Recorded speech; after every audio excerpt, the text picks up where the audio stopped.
Welcome to Short Movie Channel. Our movie today begins in the year 62 AD in the north of the Kingdom of Britain. We see a young boy named Milo sleeping peacefully in his tent. As soon as he wakes up and steps outside, he is shocked to find his tribe under attack. He watches in horror as his father and mother fight fiercely against the soldiers, trying to defend their people. But within moments, Milo witnesses his father being killed right before his eyes.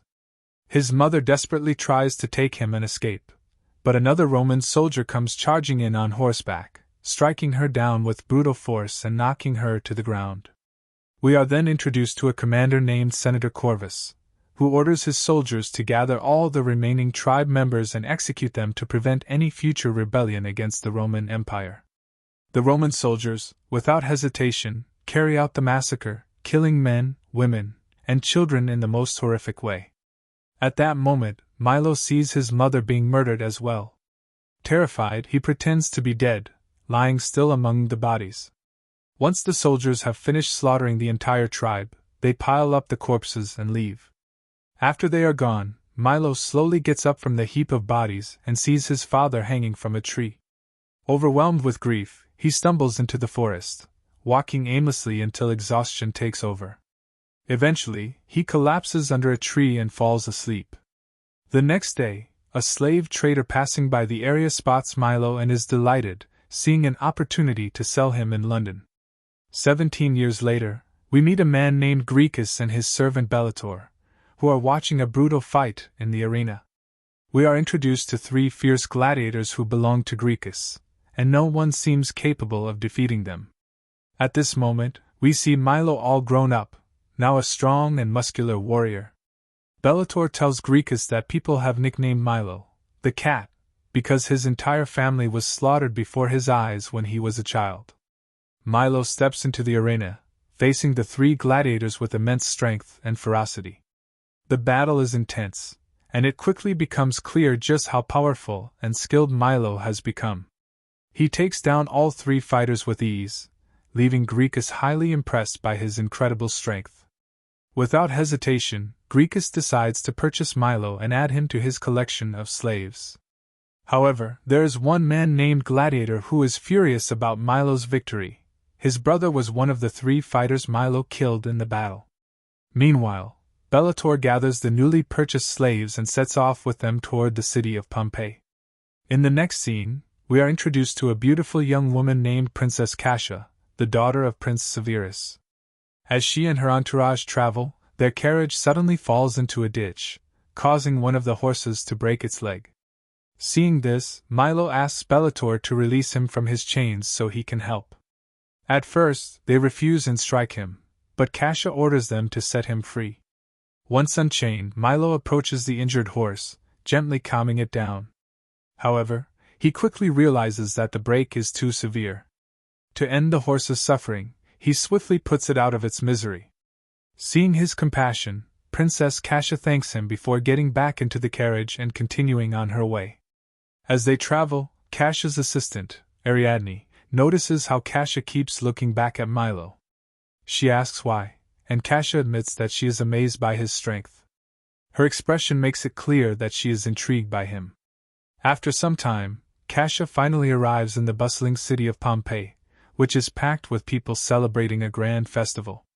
Excited to be back home, she steps out of her carriage and walks through the crowded streets with Ariadne, both of them thrilled to return to their city.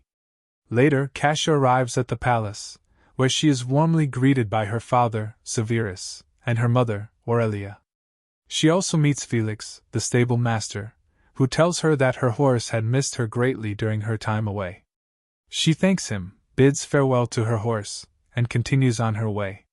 Meanwhile, Milo and the other slaves finally reach their destination, the gladiator prison.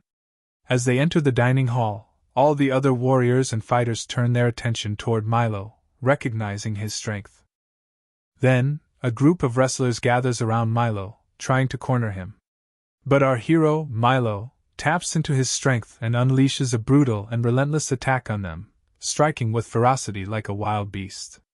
However, Gladiator grabs Milo and slams his head against the wall with force and brutality. Then, he grips Milo's head tightly and plunges it into the water, attempting to drown him and finish him off. At that moment, Milo manages to grab his hand and bites his finger, escaping from the water. He then launches a powerful counterattack until Crico appears, separating them. Crico is exhausted from what Milo has done to his slaves, so he decides to imprison him. Meanwhile, we shift to Princess Cassia's servant, who was out by the lake with her horse. Suddenly, a violent earthquake occurs, and the ground near the lake cracks. The horse gets scared by the scene, throwing the servant to the ground before sprinting at full speed toward the palace. However, the ground beneath the servant collapses, and he dies instantly, as we can see. Back in the prison, Bellator passes by Milo and OTX in their cell before taking them to the arena for battle. When they arrive, Bellator approaches OTX and acts tough, but OTX tells him, "Tomorrow is my last fight. After that, I will take my freedom." He then tells Bellator, "You will have nothing to do with me after that." At that moment, Crico asks him who he wants to fight in his final battle tomorrow in the arena. OTX gets excited and chooses Milo. Since this was the final fight, the weapons they had were made of wood, not real swords. Milo charges forward at full speed, and the two begin their duel. OTX manages to knock Milo to the ground and then hands him another sword, urging him to continue the fight. But this time, Milo gains the upper hand, striking OTX and even taking his sword. Since Milo is a fierce fighter, he manages to overpower OTX again, continuing his relentless attacks. Just then, Gladiator charges at Milo, attempting to stab him with a dagger. But OTX sees him, pushes Milo out of the way, and strikes Gladiator with force. Bellator quickly arrives, takes control of all the slaves, and locks them up again. Some time later, Senator Contus arrives in the city of Pompeii with Commander Proclus. The city's ruler and his wife welcome him and apologize for not being able to receive him properly. The senator responds, "I understand that you're a busy man, and I appreciate that." He then asks about Pompeii and the people's conditions. The ruler explains that they are working on modernizing buildings, improving sanitation, and even constructing a new fighting arena. Later, they return to the palace. Princess Cassia is visibly upset because her father invited Senator Contus to Pompeii. But her mother objects, telling her that they need the senator to secure imperial funding for the development and modernization of Pompeii.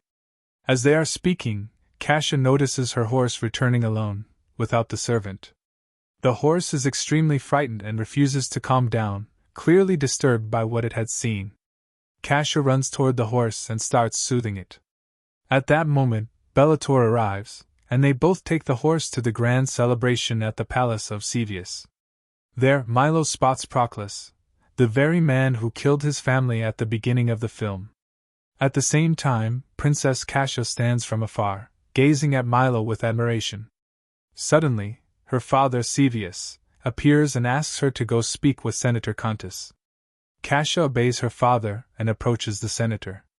Contus immediately proposes marriage, asking her to move with him to Rome. However, she refuses his offer and walks away, as we see. Meanwhile, the volcano erupts once again, causing a major tremor. Cassia's horse gets extremely agitated, just like before. Cassia orders Bellator to free Milo and take him to the stables to calm the horse. But Milo insists on going in alone. At first, Bellator refuses, but Cassia insists, and he eventually agrees. Milo enters alone and, after some time, manages to calm and control the horse. When Cassia enters, she asks him how he managed to do that. Milo tells her that he belongs to the Equian tribe and is the last surviving member of his lineage because the Romans massacred his people. He explains that his tribe is known for their ability to control horses. Cassia then tells him that she is not Roman and that she actually despises the Romans. Just then, the guards call for her. She warns Milo that if they catch him, they will punish him. Milo extends his hand to her, and she climbs onto the horse with him. He then breaks through the gate and escapes from the palace at full speed. After a while, he stops the horse and tells Cassia that staying with him might put her in danger. She asks him to leave her and escape the city alone, but he refuses. He tells her to inform the guards that he took her by force. When they return to the palace, the guards capture him. The senator is about to have him executed, but Princess Cassia explains that the horse was extremely frightened, which is why it ran off with them. She pleads for his life, and the senator ultimately agrees, telling Milo, "The princess has granted you a new life." However, he orders Kriko to have Milo whipped 15 times to teach him a lesson. Cassia is deeply saddened for him. Shortly after, the senator instructs Ricos to execute Milo in the gladiator arena the next day. And so, Milo takes his 15 lashes. After a while, Milo and Atticus return to the cell. The next day, a large crowd gathers in the arena. Kriko asks Bellator to divide the wrestlers into 2 teams so they can fight each other. He also orders that Milo and Atticus be placed on the losing team. Bellator calmly follows Kriko's orders. As Kriko is walking, he notices that the prison walls have become very weak and look like they might collapse. He immediately tells Severus that the match should be postponed because the prison could fall apart at any moment. However, Severus insists that the building has stood for many years and has withstood many earthquakes. Kriko warns him that if anything happens, he will be held responsible.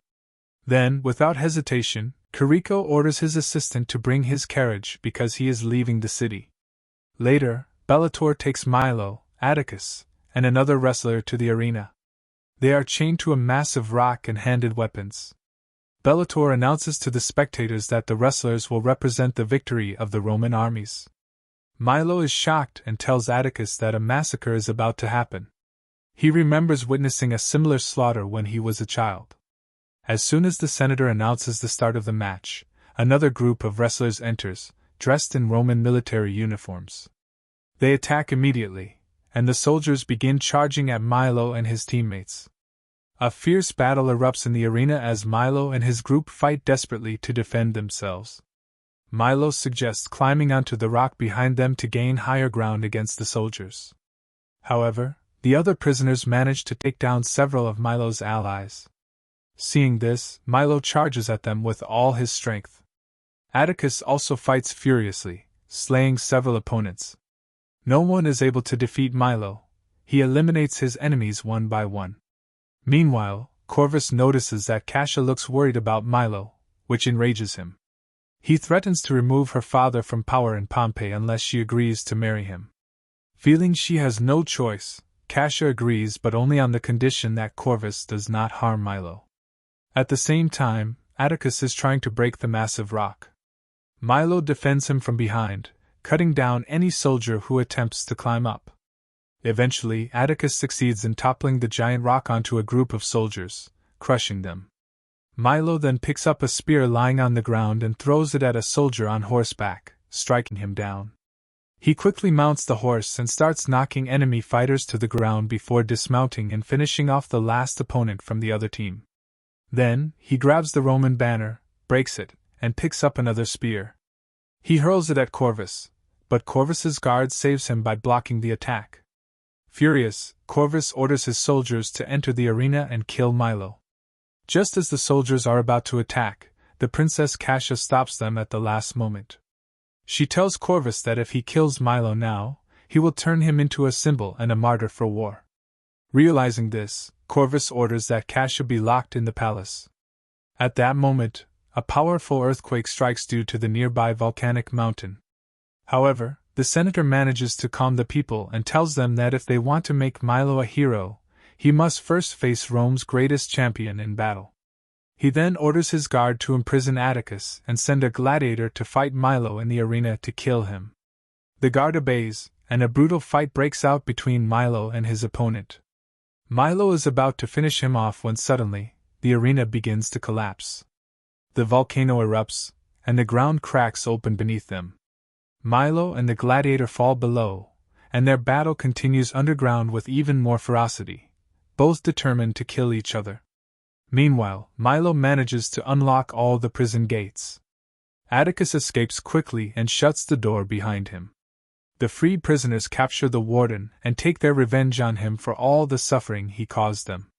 As for the senator, Severus, and Aurelia, they are still alive. Seeing Corvus unconscious, Severus seizes the opportunity and attempts to kill him to save his daughter. But Corvus regains consciousness just in time, realizes Severus is about to strike him, and overpowers him, killing him first. At the same time, we see a massive number of Mumbai residents at the port trying to escape by ship, but the guards were preventing them. Kriko paid a lot of money to a guard to let him on board. Meanwhile, Milo and Otex were still in the arena, so Barut rushed to see Aurelia. However, she asked him to protect Cassia and told him where she was before she died. At that moment, the volcano erupted even more violently, spewing massive fireballs onto the city. Milo decided to go save Cassia, but Otex understood that this was suicide. Milo responded, saying, "Without her, we would have been dead in the arena." Otex then said he would go with him, but Milo refused, and they agreed to meet at the port. Milo then went to the palace, which was collapsing due to the earthquakes and fires. The ceiling of the storage room where Cassia was held captive caved in. But Milo arrived at the palace just in time and rescued her before she could die. Ariadne brought some water from the fountain for Cassia to drink, but a violent earthquake struck, causing both her and the fountain to plunge into the sea.